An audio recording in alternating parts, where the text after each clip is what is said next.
Welcome to Mindset and Money Mastery for Photographers, the podcast. We help overwhelmed photographers make more money while simplifying their business by mastering their, you guessed it, mindset and money. Tune in each week for practical and actionable tips to take your photography business up a notch. Let's dive right in. Today on the podcast, I am chatting with Kori. Kori is one of my coaching clients that recently completed our coaching programs. She started inside Your Magic Year. And after about 6 months, she decided she wanted full access to our bigger program, which is called Master Your Mind and Money. Kori talks about her journey, her experience, what it's been like. When Kori started working with me, she had already been in business and doing in-person sales for 10 years. And she took what I was teaching, she changed her business. She shares in our podcast episode some of the big changes that she made that really made a big difference in her business and helped her double her sales and just her journey and what that looked like. So hopefully throughout this podcast episode, you'll take away some actionable steps of things that you can do in your own business. And also this will give you some more insight into what it's like to work with us. If you've been thinking about it or on the fence, but you're unsure if it's right for you, make sure you dive into this episode. I promise you're going to take something away from this. Kori, I am super excited to have you here today on the podcast to chat a little bit about you and your journey. Kori, for those of you that do not know, I met Kori whenever I was invited to speak at PPOC, their national conference, which is Professional Photographers of Canada. And Kori was helping run the conference and I met her there. And then she ended up joining my coaching program before I even met her in real life. So Kori, welcome. And would you mind introducing yourself? Yes, my name is Corrie Lindroos and I'm from BC, Canada. I live in a little tiny community referred to as 150 Mile House, which everyone thinks is strange. I am a portrait photographer. I photograph mainly horses and families and headshots. And yeah, I met you at the conference and it's been a friendship made in heaven ever since. I love that. So Kori joined Your Magic Year when it first started over a year and a half ago now. And then I think about 6 months in, she decided to hop on over into our full coaching program because she was like, I need more. I want more. And she couldn't handle it. So she joined our full coaching program. So Kori, can you tell everyone why you decided to join Your Magic Year or what made you be like, yes, I'm going to dive into this? So, like you mentioned, I was assisting with the planning of the conference, and we had been given your name from a fellow member. So I was just sort of creeping around your site to see what you do and everything. And then you had just launched Your Magic Year, and I was like, you know what? I am going to take this. I was basically a hobby that was making money. And so after poking around I was listening to your podcast. I was like soaking up all of your free information. And then I was like, you know what? This sounds so cool and might be the one thing that's going to help me get to the goals I want. And so I signed up. I love that. What was your journey like in Your Magic Year? I know you were one that in the early days had access to our 5 Steps to Wallet, which now we have combined 5 Steps to Wallet and Your Magic Year, and they're together permanently forever. So everyone that joins Your Magic Year gets 5 Steps to Wallet. I think Kori's journey was kind of part of the reason that I was like, this needs to be part of it. So I'm guessing when you joined in, you hopped into 5 Steps to Wallet and got through that immediately. Tell me what that was like working through that for you. It was interesting because when I was going through the course and I had been doing in-person sales for about 10 years and I was sort of starting to kind of question if I'd made the right decision because I was like, I don't think these little tiny changes that she's talking about are really going to make that big of a deal. And yeah, so it was just, a few tweaks to how I either said something or the order of the process. But my sales after the 5 Steps to Walmart went from an average of, 18 to 2,200. I think my first one after that was 3,800 and it's gone up since then. I love that. I was blown away. I think what you said is so important. It's like, it's the little bitty tweaks that matter. And I've seen that time and time again. It's like, you're doing all the right things. You're frustrated because you feel like, okay, I'm making some money, but this isn't enough to pay myself well. Or I'm going to be really freaking busy doing a lot of clients to pay myself well with this. And then you're like, what do I need to change? Because it kind of feels like I'm doing it already. Like, what else could there be and you hear this one little thing that seems so minuscule, like doing something in the wrong order or saying something the wrong way. And you're like, there's no way that's not going to make a difference. And then you try it and you're like, holy crap, that one little piece Was the almost, missing piece.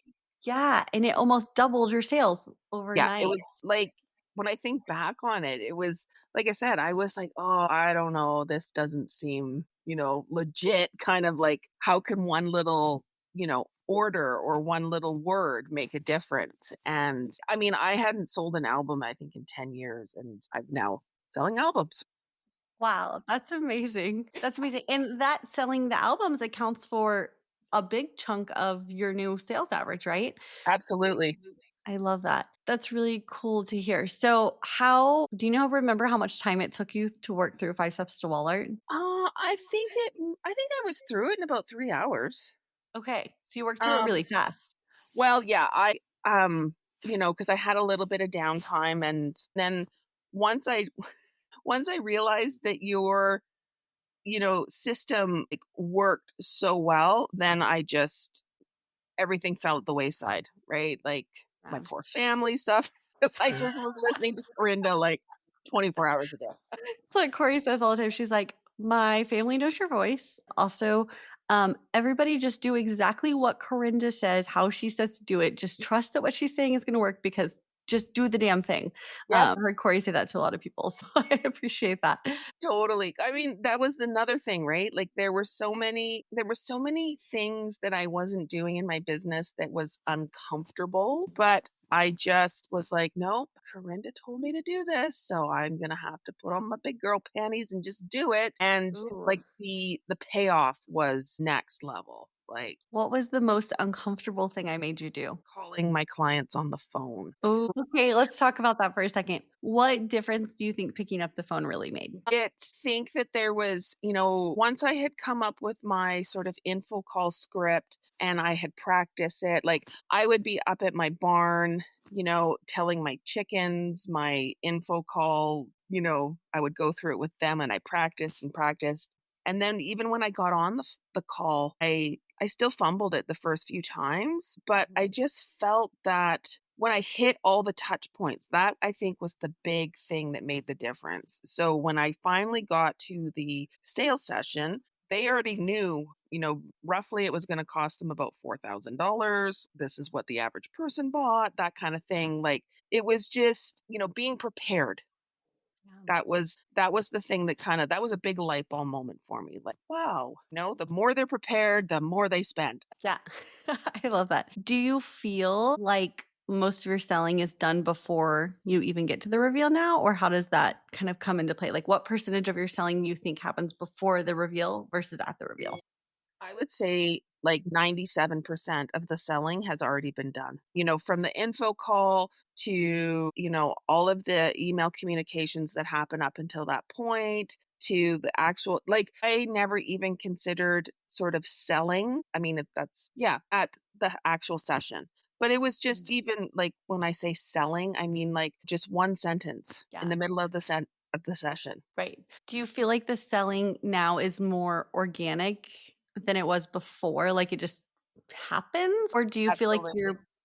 do you feel like you're a calculated sleazy salesperson now with everything you're doing? Or do you actually feel the opposite way? I feel the opposite because essentially all I'm doing is, I'm sort of laying the groundwork in the info call. And then I'm just listening to my client and to what they need and want.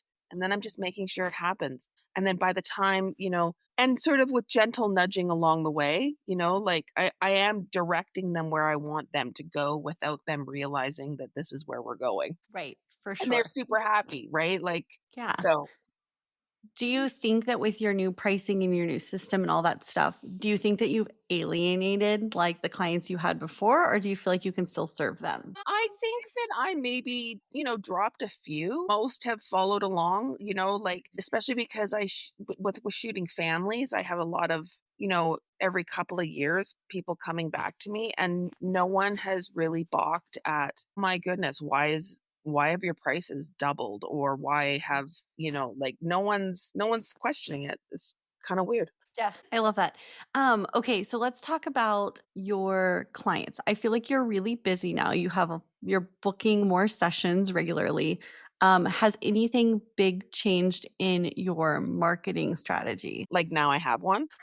That was another huge thing. Like I said, I was your typical photographer. I would post the pretty pictures on Instagram. I would, just basically sit by the phone and pray that I would get, a couple clients this month. And, it was all very well, I pretty much did nothing to get clients. After taking your big program, and learning about all the different types of marketing and how to look at your calendar and, how to plan out your year. So the year before I took your magic year, I think I had 6 clients that summer. And then when I took your magic year, by November the previous year, I had already booked out half my calendar of, like I think I have like 40 sessions on the books this year. Holy crap, that's amazing. I have goosebumps. Like, I don't Yeah. even think I realized you were that booked out. I knew you were busy. That's amazing. So, for those of you that are listening, in our full coaching program, which I call Master Your Mind and Money, we have a marketing course in there that is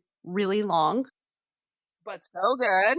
It's really long. It takes a lot of hours to go through. It's like over 20 hours. I don't even know. It might be more like 30 hours. It's a lot. But when I recorded it, my intention was teaching everything I do in my business to market, which is a lot. Like it's a complicated process to market. But once you understand the psychology and the logic and the reason and the strategy of all of it, and you start working on the little pieces, you book clients like crazy. And that shows 6 clients to 40, you said 47 clients? Is that what you said? I think I have 40. I went Oh, from 40 6 to clients. 40. Okay, cool. That's Yeah. amazing. So, So no, cool. and what I love too is there were just avenues I had never even thought of. And, nothing that you taught was, like I didn't feel like I needed to have like a degree in e-commerce to understand, right? It was very easy to implement. And what I loved the most was that you taught a system, not just, do this, do this, do this, and you'll get clients. Because I've taken coaching before with, different programs and things like that. And it wasn't as, should I say, like you taught the how and the why, not Mm. just the do. Yeah. That's important to me because I think that's where I got into like such a bad place in my business was like everybody was saying do this because I said so. And I was doing it and then it would break and when it broke I didn't know what to do next. So I'd go find the next person to tell me what to do. Yeah. And it would work for a while until it didn't. And then I was just like this vicious cycle of always looking for the next magic wand to fix me in my business. Yes.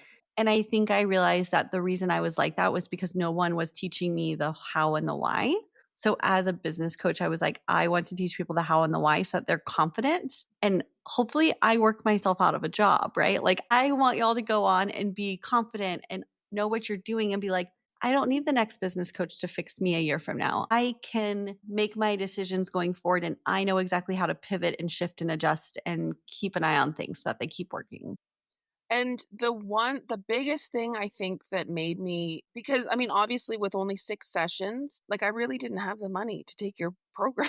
But, like we were struggling and it was like, "Oh my god," and my husband was like, "How much is this course?" And I'm like, "No, no, no, but it's going to work. It's going to work. I know it's going to work." So yeah, luckily, he was okay with it because I was going ahead regardless. And but yeah, like I've had conversations with business coaches in the past, and when I actually say to them like, "Oh, well, how are you doing in your photography business?" "Oh, well, I don't do that anymore. I'm just a coach full time." So then I was kind of like, "Well, why would you give up a business that was highly successful to coach?" Like, didn't make sense to me, and I was kind of like, "I don't know if your information is going to be very good." Whereas you had this huge portrait business that was very successful and making tons of money and coaching. So I was kind of like, clearly she's doing something right. So let's do this. And yeah, Yeah. the rest is history. I love that. I think that's always a struggle, and I think I say this sometimes. It's like my portrait business I love, and it makes me money. But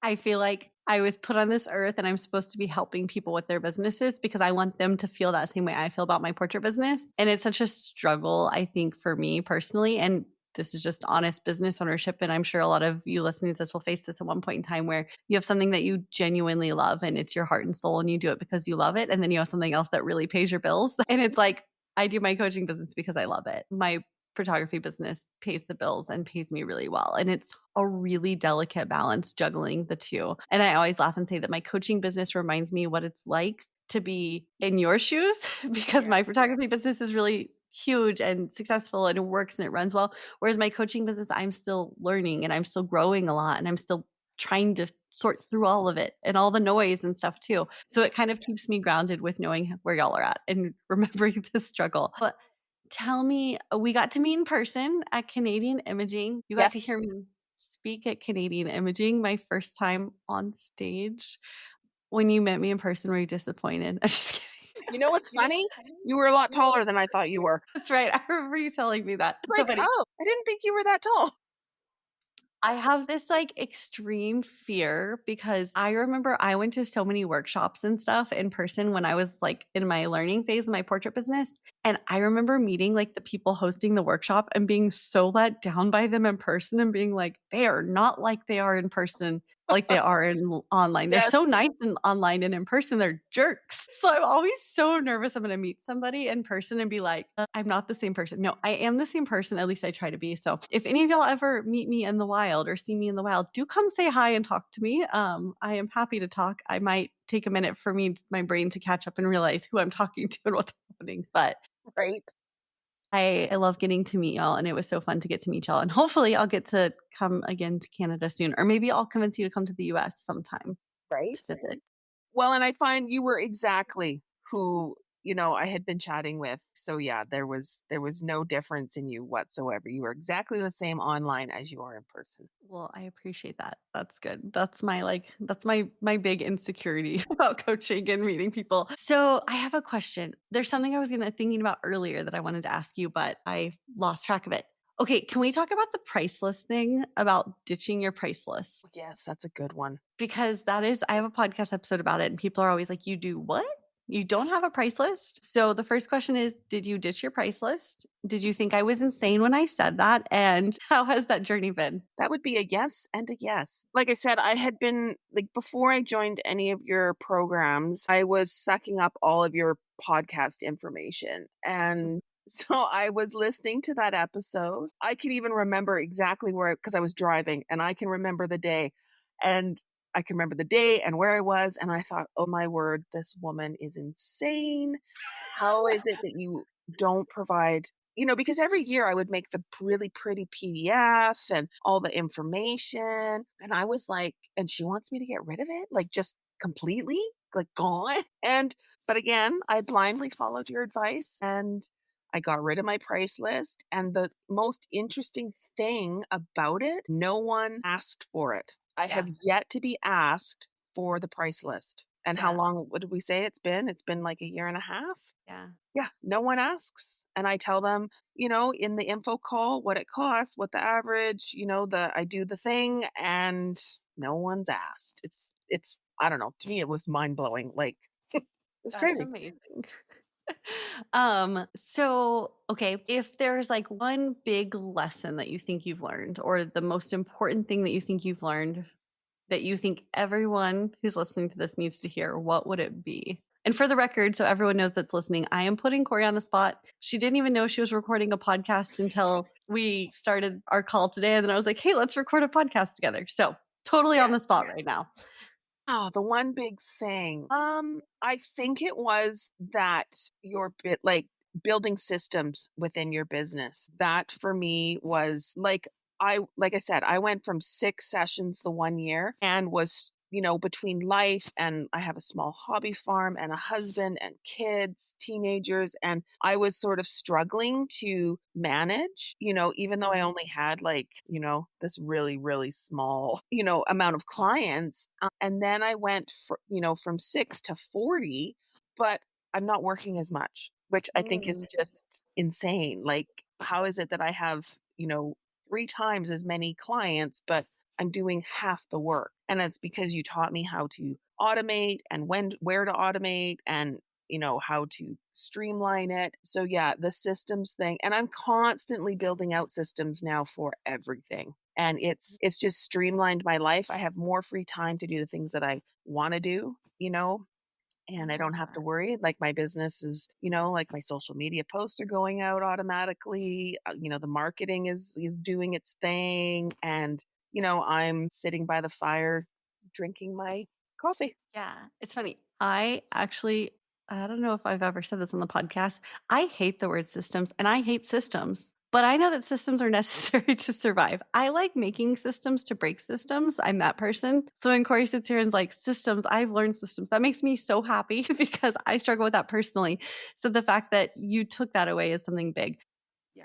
I think, like, personally, that is something that I had to learn how to create a process for everything I did and, like, make it so I didn't have to think about it a whole lot because I was doing so many sessions a year. Whenever I did 365 days of horses, my first year in my equine brand, I shot all of those sessions and it was just me. I had somebody that helped me write some blog posts. But the thing that I realized was that I had to get rid of all the fluff in my business and I had to have a way that everything happened in order to survive. And that has allowed me to operate at capacities far beyond what most photographers do with the very small team because there's a process. And like even marketing is like a system. Like it happens, social media, it happens a certain way and there's a certain plan and a certain process and you don't have to think a lot about it. You just do it. So, I think what you mentioned is key, getting rid of the fluff. It's because when I would, do a session for a family, they'd put in their order. I would send in put my order in with my lab. Then, they would send it to my house. I would open it up and look at it. Then I would repackage it all pretty, and then I'd spend additional shipping and send it up to my client. And then when you're like, no, don't do that. That's just a waste of time. And I thought, oh, but the pretty packaging. Oh my god, like I charge a lot of money. The clients are, they're just what do you mean just drop ship it from the lab? Okay. Yep, let's do that. And yeah, no one has been like, "Oh my god, it came in the box from the lab." Like, I'm so disappointed. And it just saved me like so much time and money. yeah, I am glad you brought that up because that is one thing I have had the conversation numerous times with coaching clients. It's like, okay, you don't have time. What can we cut out? What's not important? What's not making you money? What's not making your client's life that much better? And we live in this bubble where we think like, oh, we're supposed to do all these things like package our stuff pretty and hand deliver it to our clients. But our clients don't know that. Instead, if we shift the narrative to like, you're going to get your portraits really fast because they come directly from the lab to your doorstep.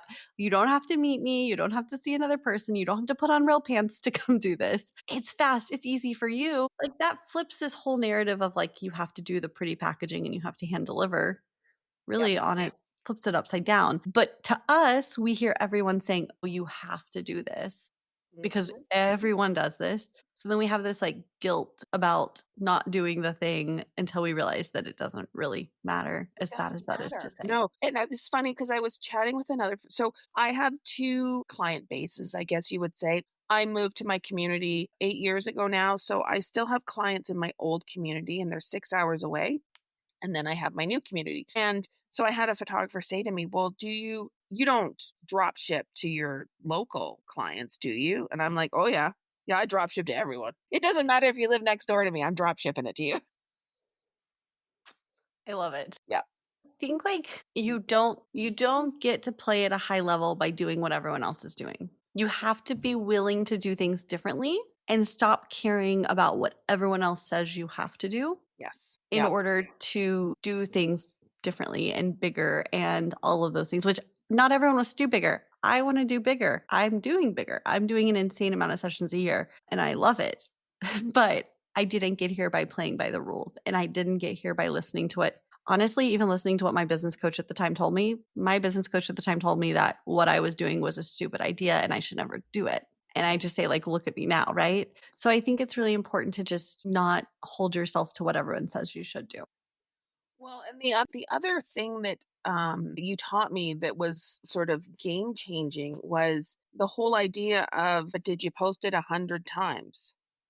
Ooh. Because I remember, prior to, pre-Corinda. I launched, I was looking for more clients and I had this idea and I launched it. I made a landing page and I posted about it, I think 3 times and no one bit. And so I abandoned it. And it Yeah, was you like, thought like okay, well, obviously no one's interested in that. So let's go. So I'm actually bringing it back next year and I'm going to remarket it and relaunch it, and I bet you it'll be successful. And if it's not, then at least I know that, from your teachings and how to market and how to promote something that I gave it my all and it literally was a bad idea.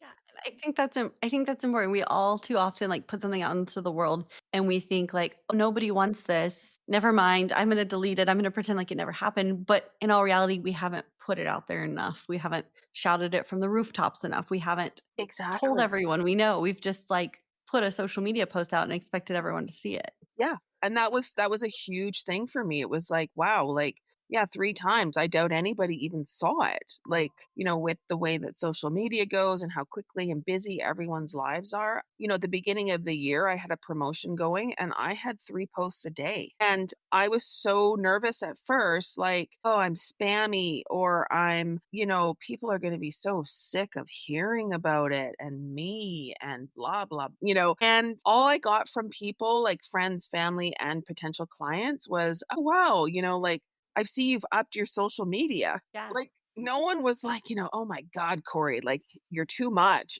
So, yeah, that was another big game changer. Love that. That's amazing. So, if what would you say? Because I have a lot of people ask me this. What would you say the difference between our Your Magic Year program, which is kind of our starter program, and our full program, Master Your Mind and Money? How would you describe the difference between the two? Your magic here is the appetizer, and your master your mind and money is the full buffet with every type of cuisine you could want and more.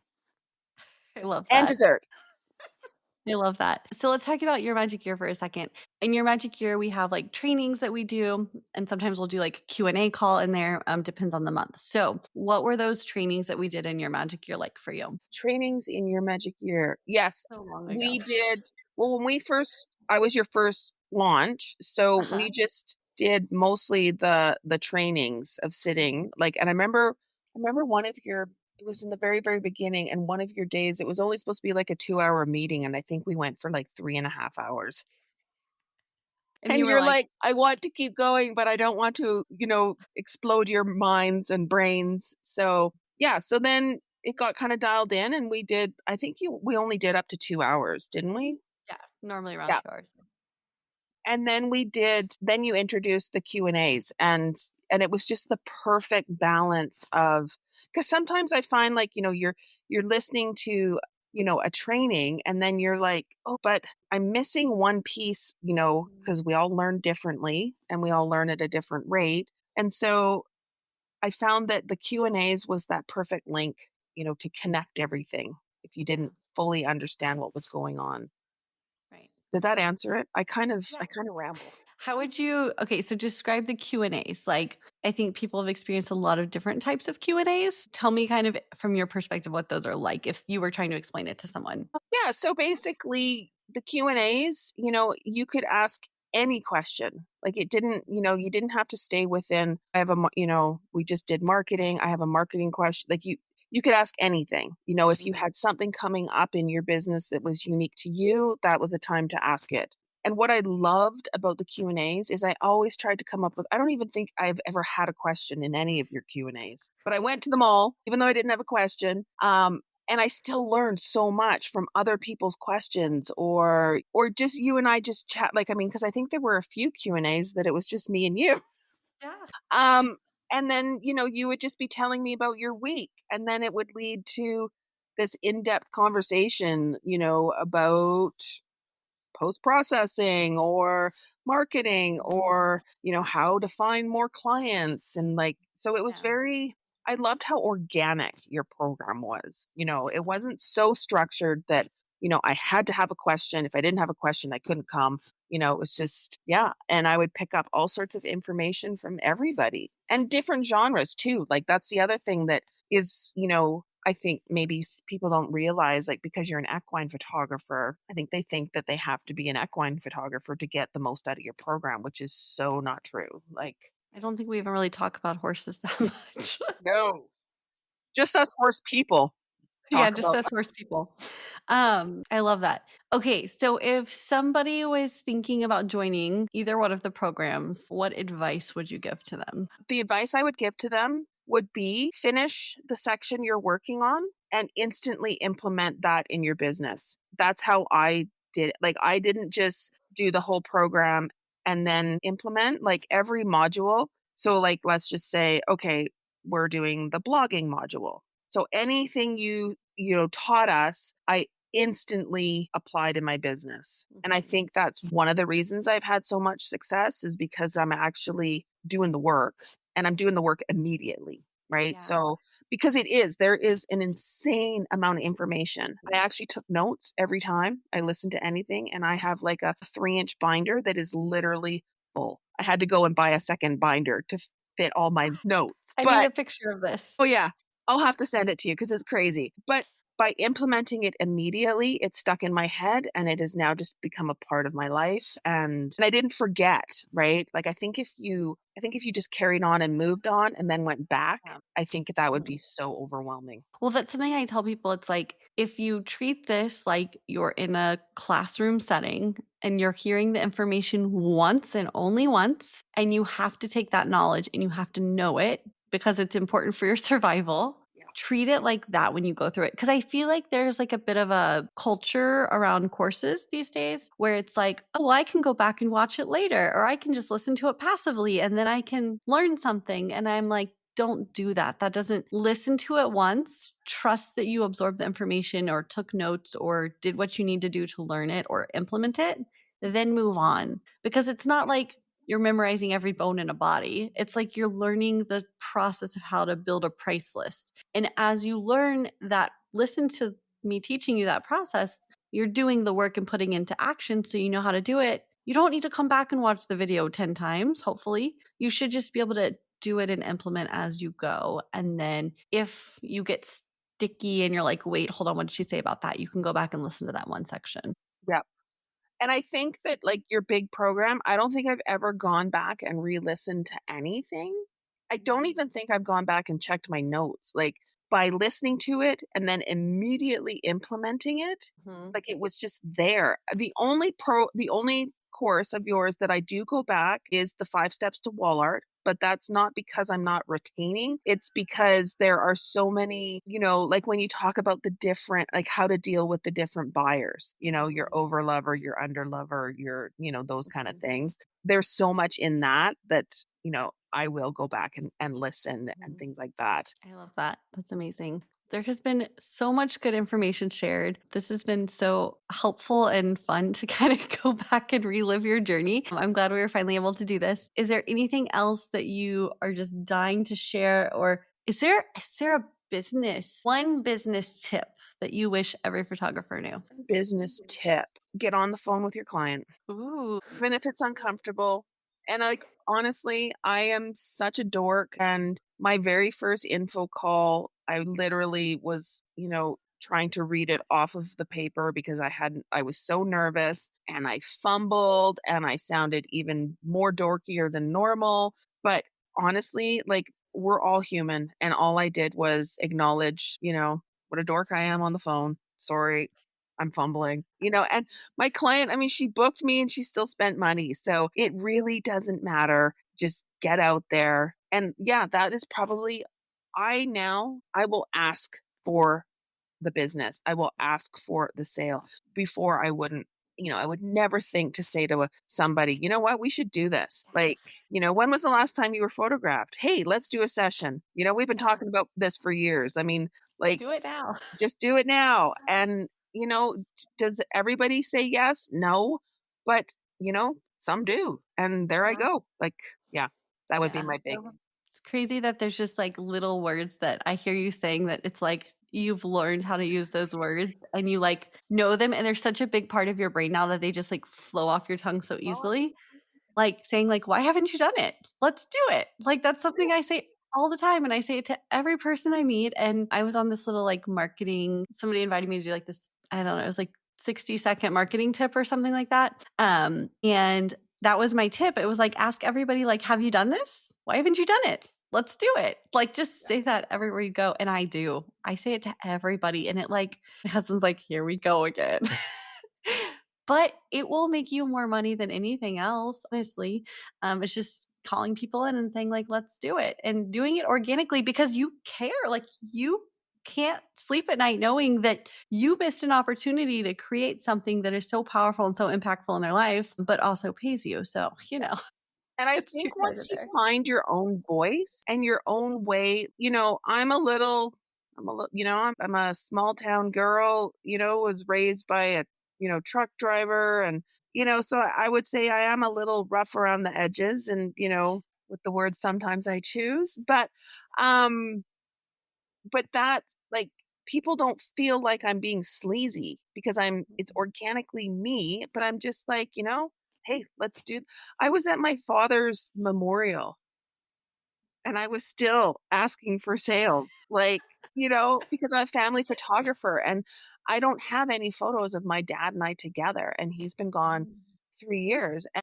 And like you said, right? Like it's oh, I lost my train of thought. Anyway, but like, just being able to talk to people because that's what it was, because you care. And so I'm at this memorial and I'm talking to people who are like, I love your photos. They're so beautiful. And I'm like, well, like I don't have any photos of my dad. So don't end up like me. Hey, let's do a session.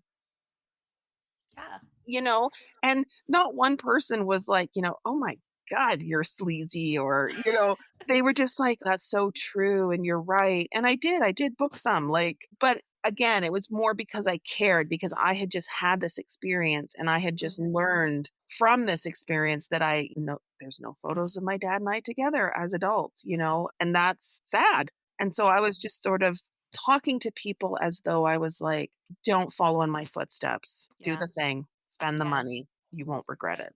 Yeah. And I always say, like, there's a part of it that is like we have to make money and this is our livelihood, but there's a part of it that, like, we're doing this and it's our livelihood because we love it and we care about it. Yes. And if you always lean into your heart and your soul and who you are and what you believe in, the importance of that as the primary true, like, motive, the other stuff falls into place and it falls into place naturally. Well, and But I think that goes back to, the part of the course where we're finding our why. And even though that is probably the most frustrating part of the entire program, right?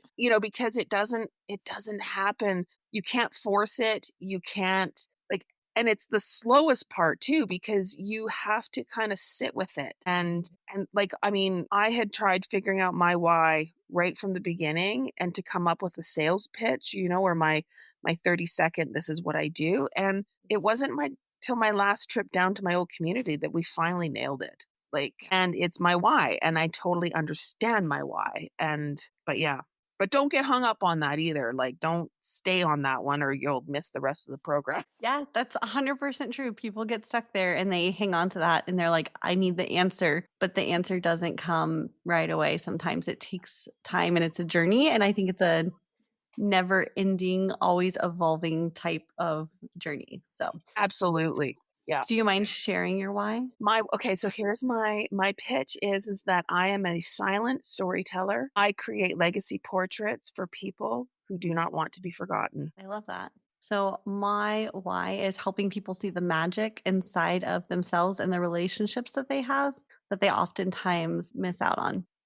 Mhm. So, and also in my coaching business, I help people see the magic inside of them as a business owner that they don't see and pull that in out of them so that way they realize they are capable of being that business owner and there is that sparkle of that inside of them. They just have to reach down and find it. Yeah. So, And I yeah, love that in the journey to find your why, you're constantly like, "But why does that matter?" With every you think that, "Well, this is why I do what I do." And then you're like, "But why does that matter?" And then you're yeah, like, yeah. but the digging deep, and just be prepared, Corinda will To make you cry. cry. Yes. Hi, my name is Corinda. I am a business coach that loves to make people cry, but it's with good intent. And I'll never forget because it was pretty new in I was pretty new into the program, and I think there was probably, like, 25 other people in our Zoom call, and there I am like a blubbering idiot. I I definitely got you on that call, but Oh, it yeah, was you're great. good. It was good. Amazing. Well, this has been so good. Thank you so much for all of your time today. If people want to find you and follow along with your journey, how can they find you online? My website is Corrie Lindroos, Lindroos, photography.com. And I'm on Facebook, same thing, Corrie Lindroos Photography, as well as Instagram, Corrie Lindroos Photography. You can find me everywhere. I love that. And Corey also is known because she does this really cool thing for the Canadian photographers at her house. Can we Oh, my tell camp everyone and what you create. do? Let's tell everyone what you do there because I am super jealous of this and I want to become a Canadian PPOC member just so I can Just come so to you Camp and Create and hang out. So yeah, one year I'm on 10 acres of property. And so what we decided to do, I was the BC regional chair for the interior, and we had to come up with a summer event. And so what we did was we decided we were going to do a thing called Camp and Create, where photographers come to my property. It's over 3 days and we camp. And then we also have attendee led talks, so I go through who signed up, and if they want to speak, they can, put together something. So one year we had somebody teach us all how to shoot the Milky Way. And so at midnight, we all went down. There's a little lake just down the road from me, and we all walked down there and we shot the Milky Way. I've had pet photographers. We've done studio and we just all get together. There's about, I think I can only accommodate 15 photographers and then their spouses. And it's just a fun weekend of hanging out, learning a little bit, sitting by the fire. We always have fireside chats at night about business and things like that. And it's just a great, fun event. We always have a challenge because it is, camp and create. And so, yeah, you have to, like last year we did the challenge. I think I had about 8 items, and you pulled out a piece of paper from a jar and you had to pull out two. You got the item. So, and it was things like a roll of toilet paper or a light bulb. And then you had to make an image from using those items. And then we judge it at the end and you get bragging rights. But yeah, it's just a fun event. And yeah, it's happening. It Yeah. happens every July. I love that. And if you haven't had a chance to attend Canadian Imaging, I highly recommend checking it out. It was so fun to go 2 years ago, and I wish I could have gone this year, but it interfered with my dance studio portraits. But it's really a fun group. If you've been to like imaging in the US, it's huge and massive and overwhelming, and there's just so much. Whereas Canadian Imaging felt like much more intimate and like a smaller gathering of people, and everyone knows everybody, and it's just a totally different vibe. It was super friendly. So I definitely recommend going at least once for my American friends to go check it out. Also, it's really Canada's way prettier than here. Like the places they have their conference, I'm like, this is so pretty. Why do I live in Texas where it's flat and ugly and we have gross water with no animals? So, that's another advantage too. So y'all should definitely go check it out there. Awesome, Corey. Well, thank you so much for joining us. And I Yes. cannot wait to hear an update of how many sessions you end up booking by the end of this year because it's only May and you have that many sessions booked already. So I'm sure this year is going to be crazy successful for you. So thanks for joining us. Thank you for having me. Thank you so much for listening. If you enjoyed this episode and you'd like to support the podcast, please make sure you share it on social media or leave a rating and review. As always, you can check out the links and resources in the show notes over at masteryourmindmoney.com.